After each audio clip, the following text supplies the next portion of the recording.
ఎం శోభన్, తెలంగాణ రైతు సంఘం రాష్ట్ర సహాయ కార్యదర్శి. ఈరోజు మల్లు స్వరాజ్యము ట్రస్టులో తెలంగాణ రైతు సంఘం జిల్లా కమిటీ సమావేశం జరుగుతూ ఉంది.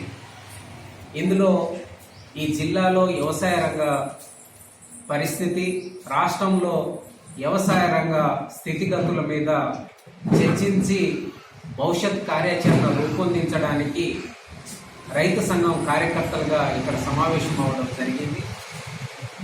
ఇప్పుడు కొత్తగా మన రాష్ట్రంలో నూతన ప్రభుత్వము ఏర్పడింది. నూతన ప్రభుత్వానికి తెలంగాణ రైతు సంఘం రాష్ట్ర కమిటీ పక్షాన అభినందనలు తెలియజేస్తున్నాము. దాంతోపాటు ఈరోజు రాష్ట్రంలో అనేకమైన విషయాల్ని, సమస్యల్ని రైతాంగం ఎదుర్కొంటా ఉన్నారు. ఈ కాంగ్రెస్ ప్రభుత్వము ఎన్నికలకు ముందు మేనిఫెస్టోలో రైతాంగానికి అనేకమైన హామీలు ఇచ్చింది. అందులో ఒకటి కీలకమైనది ఏంటంటే 2 లక్షల రుణమాఫీ చేస్తానని ప్రకటించింది.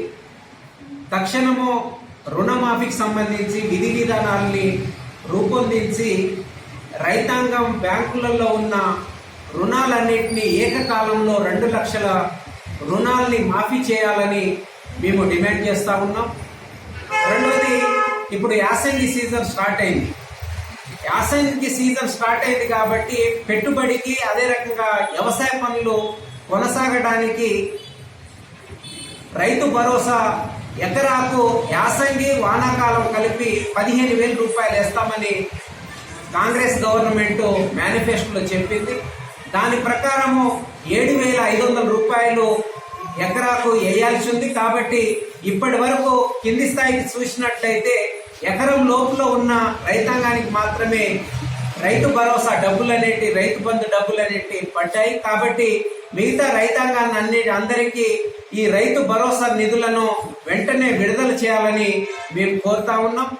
అదే రకంగా ఎన్నికలు జరిగేటప్పుడు 4వ తారీఖు, డిసెంబర్ 4 నుంచి 7వ తారీఖున పడిన వర్షాల వల్ల, అకాల వర్షాల వల్ల మన రాష్ట్రంలో దాదాపు 12 లక్షల ఎకరాల్లో పంటలు నష్టం వాటిల్లినాయి. కాబట్టి ఈ అకాల వర్షాల వల్ల మొక్కజొన్న, వరి, అదే రకంగా సోయా ఇవన్నీ పంటలు దెబ్బతిన్నాయి. మన రాష్ట్రంలో పంటల బీమా అనేది లేదు. కాబట్టి ఈ ప్రకృతి వైపరీత్యాల వల్ల ఏదైతే పంట నష్టం జరిగిందో ఆ నష్టం జరిగిన వాటికి గత ముఖ్యమంత్రి ఎకరాకు 10,000 రూపాయలు ఇస్తానని అన్నారు. గతంలో జూలైలో, ఆగస్టులో కురిసిన వర్షాల వల్ల 12 లక్షల ఎకరాల్లో పంటలు నష్టం జరిగితే కొంతమందికి మాత్రమే ఇచ్చారు. కాబట్టి ఇప్పుడు పడిన వర్షాల వల్ల, డిసెంబర్లో వచ్చిన వర్షాల వల్ల ఏదైతే పంట నష్టపోయారో ఆ రైతాంగానికి కూడా నష్టపరిహారాన్ని అందించేటట్లు ఈ కాంగ్రెస్ ప్రభుత్వము ఆలోచన చేయాలని మేము కోరుతా ఉన్నాం. దాంతోపాటు ఈరోజు రైతులకు సంబంధించి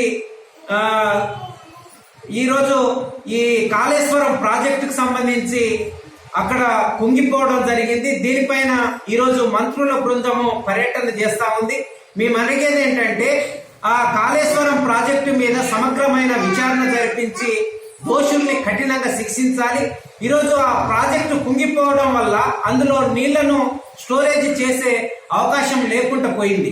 రేపు వానాకాలం పంటలు వేయాలంటే, మళ్ళీ యాసంగి పంటలు సాగు కావాలంటే నీళ్ళనేటి చాలా కీలకం. కానీ ఈరోజు అది కుంగిపోవడం వల్ల రైతాంగము దిక్కుతోచని పరిస్థితుల్లో ఉన్నారు. కాబట్టి ఆ కుంగిపోయిన కాళేశ్వరం ప్రాజెక్టు పైన సమగ్రమైన విచారణ జరిపించి దోషులను కఠినంగా శిక్షించాలని మేము డిమాండ్ చేస్తా ఉన్నాం. అదే రకంగా ఈ జిల్లాలో రైతాంగానికి సంబంధించిన వానాకాలం పంటలకు సంబంధించి వడ్లు, అదే రకంగా సోయా, మొక్కజొన్న, కందులు, పెసళ్ళు ఇవన్నీ మార్కెట్కి వచ్చున్నాయి.